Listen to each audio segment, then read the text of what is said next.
I think one of the natural, as you said, tendencies is there will be celebrations, but there will also be tribulations and trials. So I want to ask, from your perspective and from what the Bible says, paano nga ba natin i-deal with kung hindi ganun ka-healthy yung relationship natin with our family? Or kung may seasons na nag-away or na-hurt tayo, how do we love our family members? Yeah. Kasi ngayon, it's more of, you have to set your boundaries. Yeah. You have to cut them off if they don't no longer serve you. But I always say on the podcast na cutting people off immediately is not biblical at all. It's not like if they Yeah, don't serve it's your not. peace or your joy anymore, that's not biblical to just leave people or cut them off.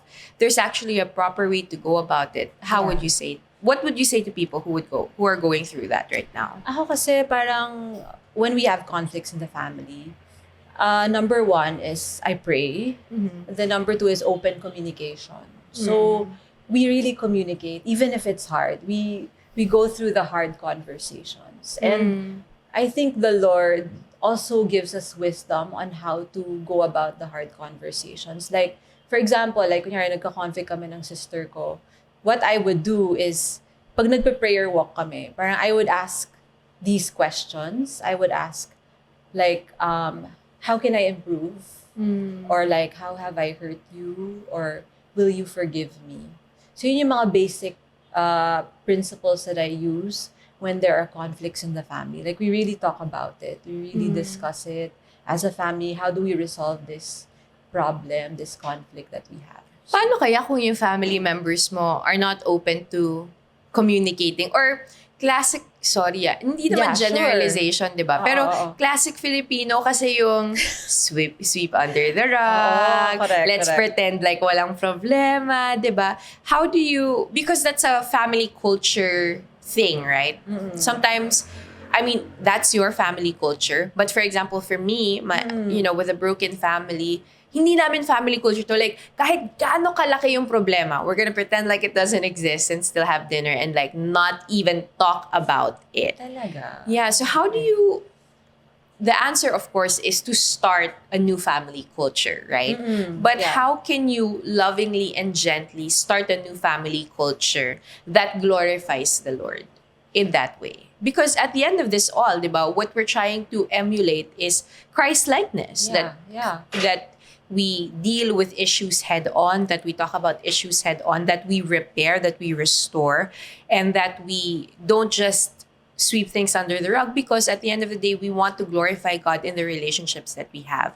So how do we apply that in our family cultures and with our family members who might not necessarily have the same Culture. yes, or desires? Well, honestly, like, if they're not open, I usually would pray.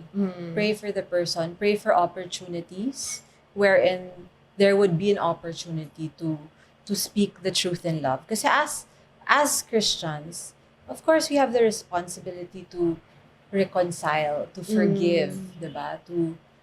To even if, like ako, like honestly, minsan natatakot din ako, like, to open a conversation. Pero somehow, si Lord yung nagbibigay ng opportunity to talk to them. So it's really speaking the truth in love and praying for God for an opportunity na magkaroon ng ganong openness yung tao. You know, that's so true. I have prayed that prayer many times. Yung parang, Lord, please give me an opportunity to talk to this person, an opportunity to share the gospel. And time again, I would see God really just, minsan yung tao pa yung magtatanong.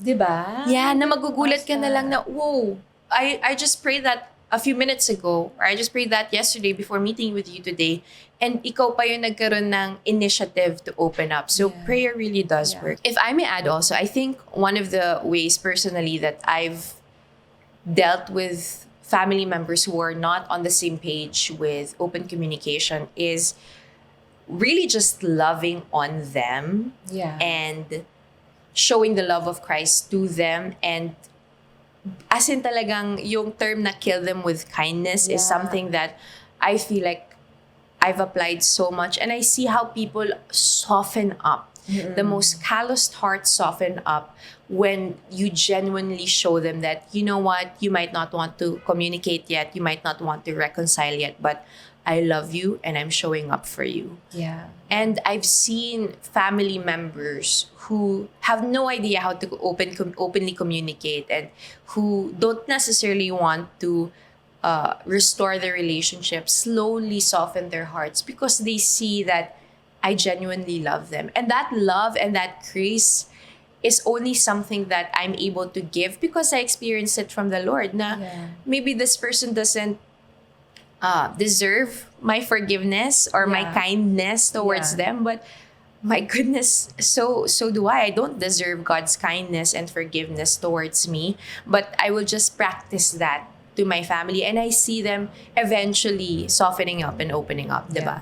And ako din, parang, meron akong cousin na parang sinisharean ko din, and I've been trying to share Christ's love. And yun nga, ang dami rin niyang questions, but I believe na it's really genuine relationship. It's building the trust, building authenticity then with the person, and spending time. Like, sometimes, like, I would spend time with her on one-on-ones. I would help her sa school. It's really showing love and care in different aspects. So it's parang it's an opening where you can also share also God to them. I love that. You know, one of the stories that I've heard recently from friends of mine is a friend of mine had, you know, she was spending a lot of time with this Christian family na barkada niya yung anak. And she was like, alam mo, Christian sila, pero every time they sit down sa dining table, they talk so much about Christ, pero nagiging, ano yung term niya? Parang binabash lang nila yung mga tao sa church pag nagde-dinner kami, ganyan. So, I think that's also a good reminder for us, di ba, na you can keep saying that you're a Christian, or that you want to share the gospel to them, or that you should go to church with us, but if you're not modeling Christ-likeness, even when people don't say it, they observe you. That's true. Diba? So yung standard sobrang taas talaga. And I think that's so true na sometimes it's you showing up for them in the most Christ-like way that will help them realize na, teka, I should probably listen to this, right? Because I see the life of my cousin change. I see her in how she loves me, which is so different from the way that other people love me or show up for me.